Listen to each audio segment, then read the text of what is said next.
मैं पूछना चाह रही हूँ कि द्विदल या भेदल का क्या मतलब है? द्विदल और बेदल, ये जो दो नाम आते हैं इनमें कोई अंतर नहीं है, सिर्फ भाषा का अंतर है।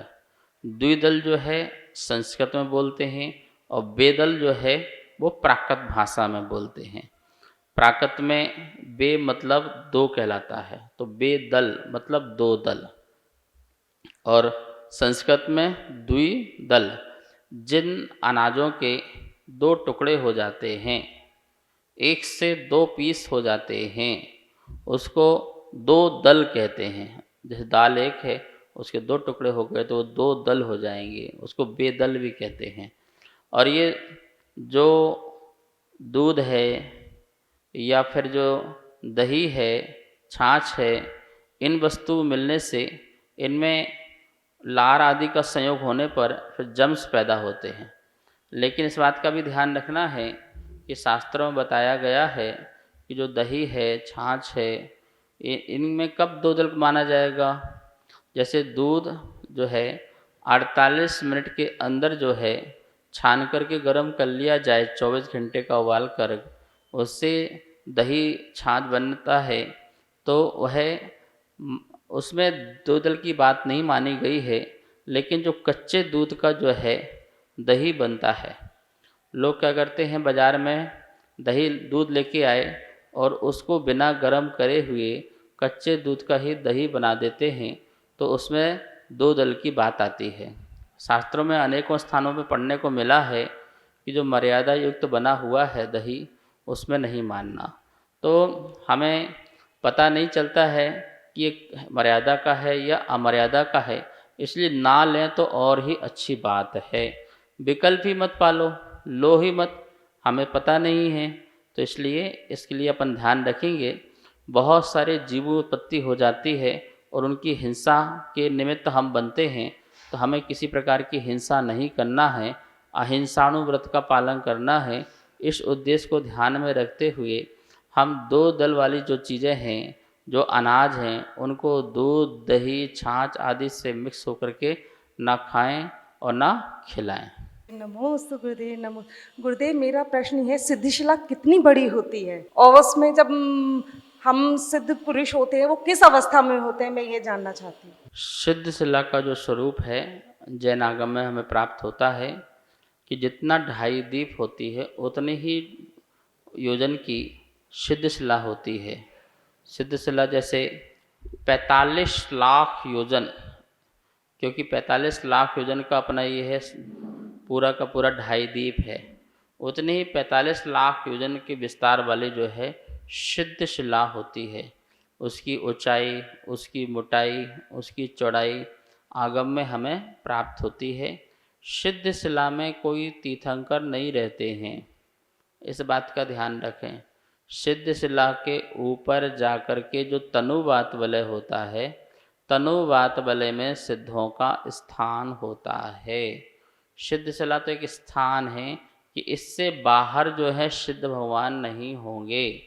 उतना जो स्थान है उस स्थान के अंदर ही, तो ऊपर जाकर के जो सबसे अंतिम वाला वात वलय है, जिसे तनुवात वलय कहते हैं, क्योंकि जहाँ तक धर्म द्रव्य का सद्भाव होता है वहाँ तक जो है गमन जीव का माना जाता है।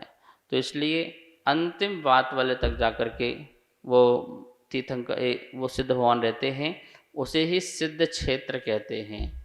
वो सिद्धों का स्थान है, वो सिद्ध क्षेत्र है। लेकिन कोई सिद्ध शिला में रहते हैं ऐसा बिल्कुल भी नहीं है। तो 45 लाख योजन विस्तार वाली जो है सिद्ध शिला होती है। जो सर्वार सिद्धि का जो विमान है उससे 12 योजन ऊपर, 12 योजन ऊपर जो है सिद्ध शिला होती है।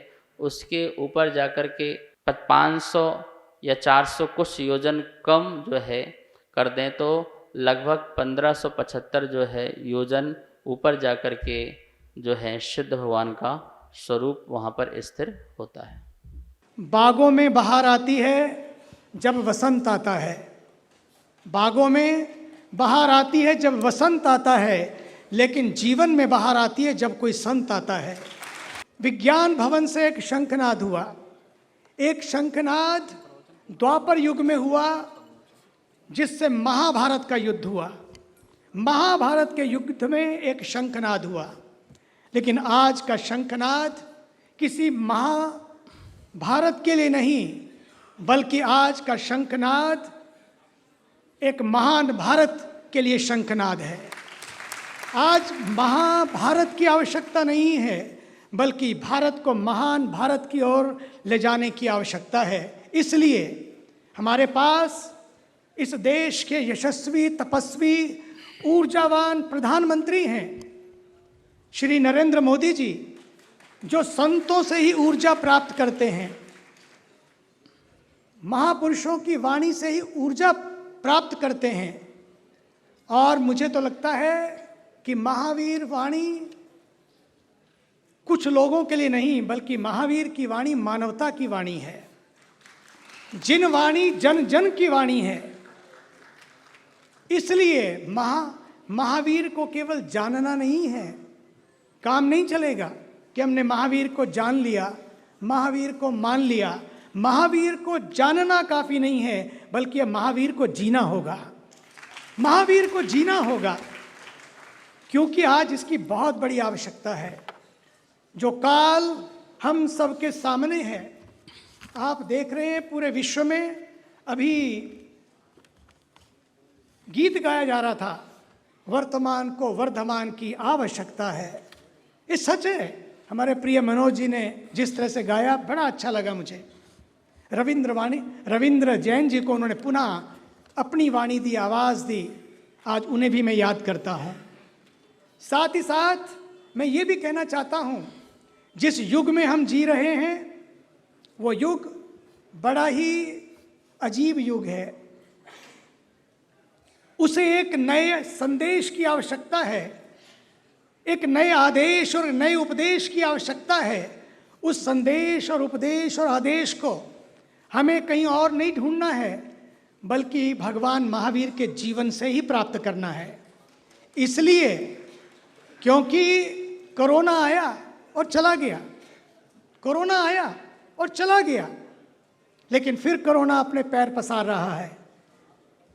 वायरस, तरह तरह के वायरस समय समय पर आते रहते हैं और चले जाते हैं, लेकिन सच मानिए, जब लोगों के दिलों में नफरत का वायरस आ जाता है, जब लोगों के दिलों में नफरत का वायरस आ जाता है, उनके दिल और दिमाग फिर घृणा की ओर, उनके दिमाग और दिल फिर नफरत की ओर और हिंसा की ओर कदम बढ़ाते हैं। लेकिन समय आ गया है, अब हिंसा को अहिंसा के रास्ते से बदलना होगा, नफरत को मोहब्बत की यात्रा से बदलना होगा। इस कार्यक्रम के पुण्यार्चक थे